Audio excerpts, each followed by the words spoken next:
Ultimately, a default could push the country into a recession, or worse. According to some analysts, it could lead to a financial crisis more severe than what we saw in 2008. Hello everybody, my name is David, and today we're going to talk about something really interesting. Today we're diving deep into a topic that is increasingly dominating news headlines: the impending US debt ceiling crisis. As of now, the clock is ticking toward a catastrophic and unprecedented default on the nation's debt. And guess what? Congress is yet to take decisive action. Treasury Secretary Janet Yellen recently sounded the alarm, warning that the US could run out of money as of early as June 1st. Should Congress fail to act and not raise the debt ceiling, Americans would experience severe consequences. We're talking about retirement savings being depleted, mortgage and student loan payments surging, and even potential recession that could cost millions of jobs. But before we dive into details, let's take a moment to understand what exactly the debt ceiling is.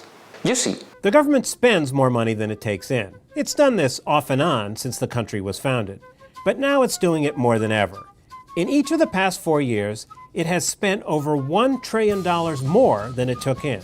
In February of this year, it is projected to collect about $215 billion in revenues and pay out $460 billion. The government borrows to make up the difference by selling bonds to investors around the world. Nearly half of that debt is now held by foreigners, much of it by Japan and China.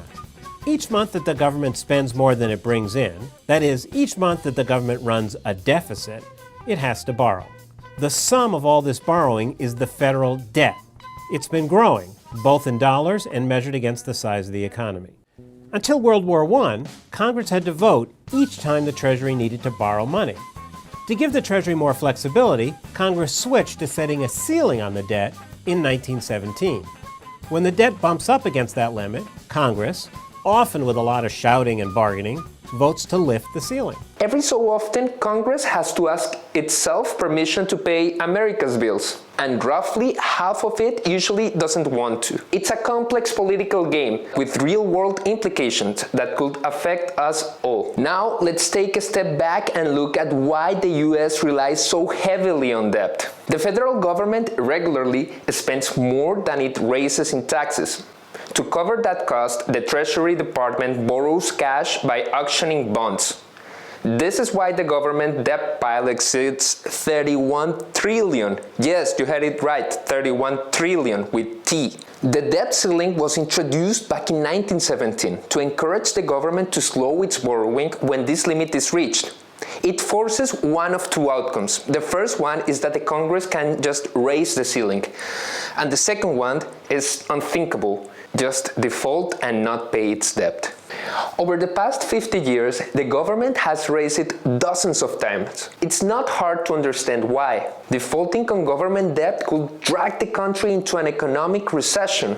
Spending on critical programs would freeze, and the dollar's strength would likely plummet, and financial markets would slide into an uncharted territory as investors brace for an unprecedented economic catastrophe. But there's an even greater risk. The dollar is the world's reserve currency, meaning other governments depend on it holding its worth.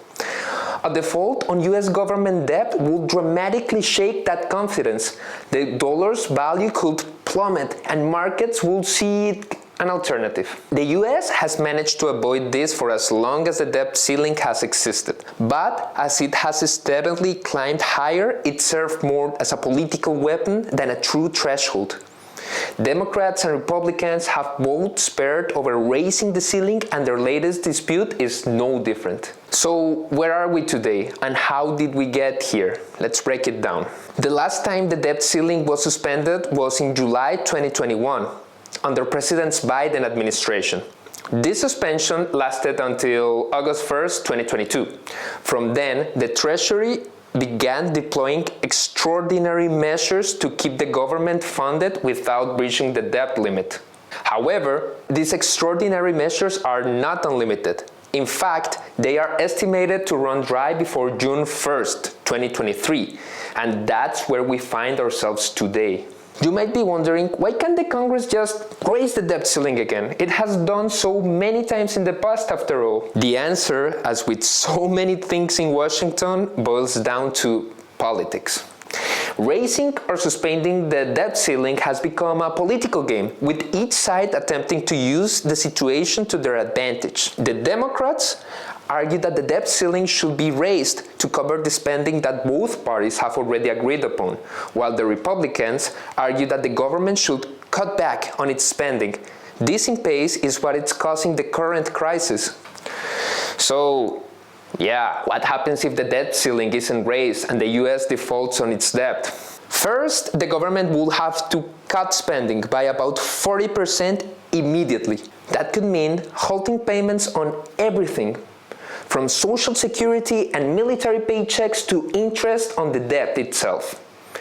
And if investors lose confidence in the US government's ability to pay back its debt, interest rates could skyrocket.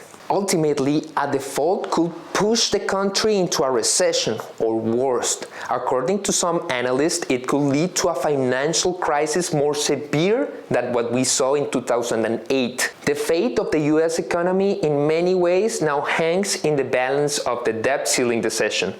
It's a game of political brinkmanship with very, very, very real consequences for everyday Americans. Thank you very much for watching. I hope this video was informative, and till the next one.